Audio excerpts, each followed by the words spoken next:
Tintin, um jovem repórter belga com incrível talento para investigação e uma notória habilidade para escapar da morte. Ele tem uma calça de golfe, Hergé como vizinho e a voz do filho de Zeus. Ele sabe pilotar avião, helicóptero, lanche e tanque de guerra, sempre viajando e solucionando crimes. Isso tudo com apenas 15 a 18 anos. Uou, me liga um dia desse, cara. Olá, inscritos e demais usuários do YouTube, sejam novamente bem-vindos ao canal mais animado. E o vídeo de hoje é dedicado a falar do desenho animado As Aventuras de Tintin, que me surpreende um pouco pela quantidade de armas de fogo, violência moderada e casos envolvendo tráfico de drogas e assassinato. Tudo que você espera ver num desenho da TV Cultura e Futura, né? Mas é uma produção da Nelvana, adaptação de outra mídia, como vários outros desenhos. Então sim, ainda é a cara da Cultura e da Futura. E tava no pacote com certeza. Jura que nenhum pai reclamou? As Aventuras de Tintin é um título muito velho. Velho o suficiente para ter sido acusado de várias coisas, inclusive misoginia pela falta de personagens femininas. Muito embora isso não me incomode necessariamente, nada disso vem ao caso agora. Criado por Georges Rosper-Remy, ou Hergé, em 1929. E então temos aqui, concebido em 1991 a 1992 pela Ellipse Animation, França, e pela Nelvana, Canadá, em nome da Hergé Fondation, o total de 39 episódios divididos em 3 temporadas. Philippe Goldin, especialista em Hergé e Tintin, profissão estranhamente específica. Será que tem especialista para Margaret Little Lulu? Enfim, esse cara serviu como consultor para os produtores, e os livros originais foram rigorosamente seguidos durante os estágios da produção, com alguns quadros dos livros sendo transportados diretamente para a tela, o que não foi a última e nem a primeira vez. Dito isso, prepare-se para um vídeo de análise e opinião feito com dedicação e atenção. E fique até o final, garanto-lhe que valerá a pena.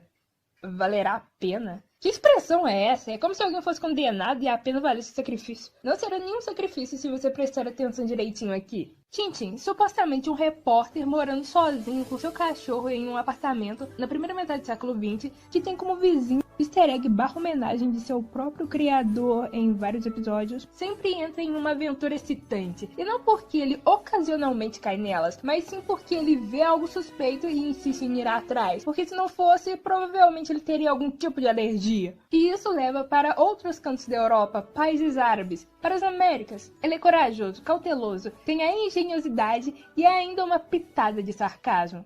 Eu já conheci todo o navio. Gostei principalmente dos seus porões cheios de drogas. Devia ter falado que não sabia dirigir esse tanque. Devia ter perguntado. Uma pitadinha. A minha observação é que com tudo isso ele age muito mais como um detetive, se disfarçando e unindo pistas para chegar aos culpados de algum assassinato ou outro crime, do que como um repórter. Por isso eu disse supostamente repórter, já que ele nunca é mostrado escrevendo matérias, e o enredo não dá a entender que ele se mete nesses casos para escrever alguma reportagem, com algumas exceções, como no episódio A Estrela Misteriosa. Ele vai de curioso, até mesmo quando está de férias, mas isso não é um problema, só uma observação. As histórias são sempre perigosas para esse garoto enxerido de seu cão. Sempre tem alguém apontando uma arma para ele, e ele, embora não carregue uma, não tem problema em devolver o favor, mesmo que todas as vezes consiga resolver as coisas com socos, o que é muito melhor para um herói. Eu sinceramente não sei se ele seria capaz de atirar em alguém, ou se é só pose para blefe, mas o episódio Tintin e os Tímpanos,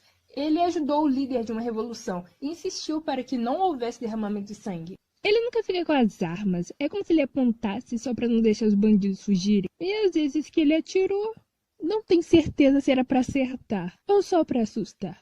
Uma das coisas que eu gosto nesse personagem é que ele é sempre calmo, age com cautela, sendo um ótimo contraste para o capitão. Quem é você? Um prisioneiro no seu maldito navio.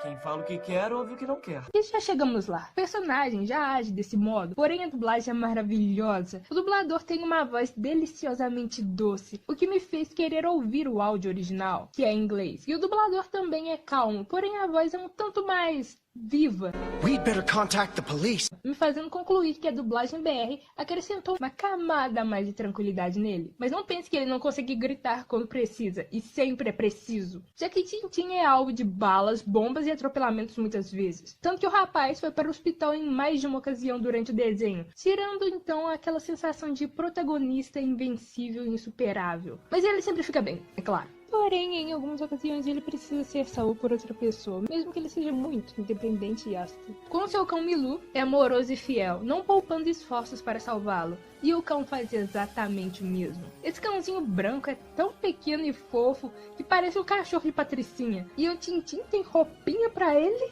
Ah, que meigo! Então, calmo, cauteloso, corajoso, inteligente e, por falar em meiguice, eu diria que o auge de sua sensibilidade foi quando ele soube do desaparecimento/morte de um amigo de outro episódio.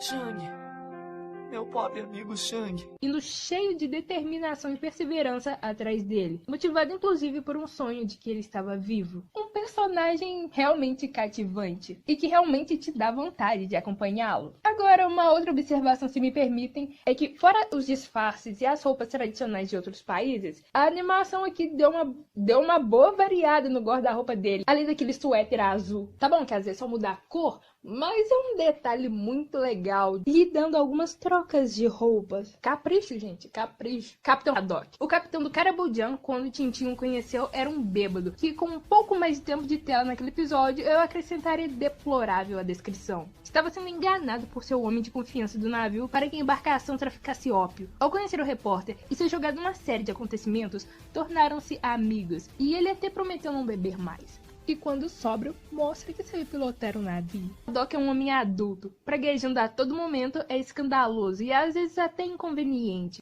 Filisteu! Megalomania! Contrastando muito bem com o nosso Tintin, que é jovem, tranquilo e geralmente a voz da razão, resultando nessa dinâmica perfeita e um pouco inesperada, pois todo mundo deve esperar um velho sábio e um jovem imaturo. O capitão também é um personagem muito legal e corajoso, porém nem sempre está presente nos episódios. Ai, e ele grita tanto que quase posso ouvi-lo berrar. Ainda não acabou, Sonic!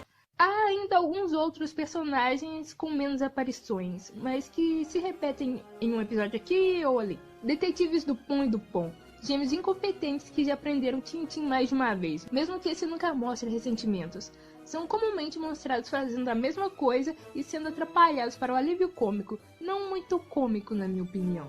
Professor Girassol, um cientista meio surdo que nunca percebe o perigo, mas que com certeza é muito amado pelo Tintin e pelo capitão. Shang, um garoto órfão que ficou com Tintin por um breve tempo antes de ser adotado pelo imperador da China, ou algo desse calibre, que seja. Diferente do Asterix, que as histórias dos quadrinhos foram adaptadas em filmes, aqui cada história foi adaptada geralmente em 2 episódios, e ficou um bom formato, com um bom tempo, e por se tratar de investigação e tal, eu preciso assistir sem fazer outra coisa, pelo menos é o que eu digo, tendo em conta que minha atenção não pode ser muito segmentada. Só que o episódio A Estrela Misteriosa foi um tanto decepcionante. Primeiro que ele começa com uma das premissas mais interessantes de todas, o fim do mundo. Um objeto estranho no céu estava provocando desastres, e aí o Tintin acorda. E aí o negócio cai no oceano e a história vira uma corrida pelo mar para chegar na pedra, que tem a característica de aumentar as coisas, e o final é tão...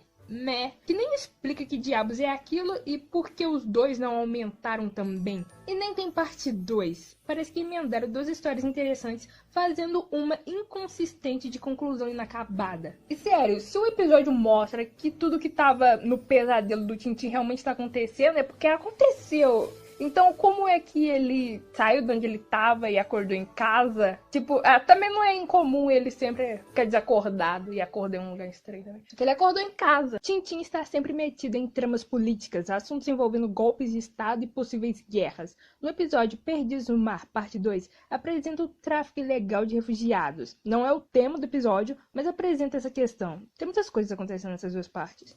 A carga são os próprios refugiados, e eu aposto como esses tubarões não pretendem levá-los para a América.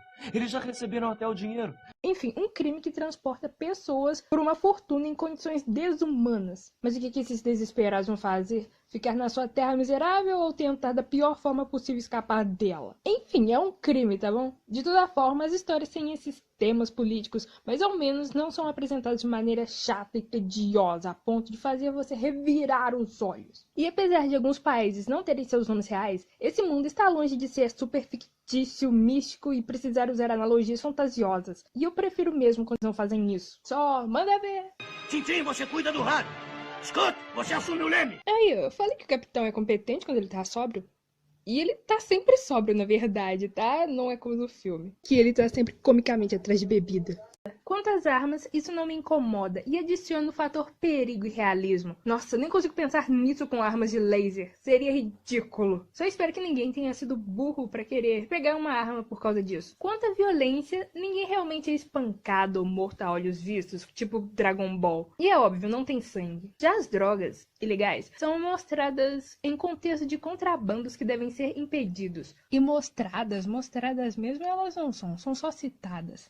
Quanto ao álcool, não é tão claro, mas se você notar com atenção, verá que ele é mostrado como algo ruim. Haddock sempre recebia o uísque de seu primeiro imediato para ser incapaz de comandar o navio e acabar com o tráfico. Os revolucionários eram, entre aspas, embebedados pelo governo para não fazer a revolução, entre aspas. E o Milu quase se afogou por dar uns goles, mas foi engraçado. Não é óbvio, porque não é a moral do episódio ou algo para evoluir e aprofundar o personagem.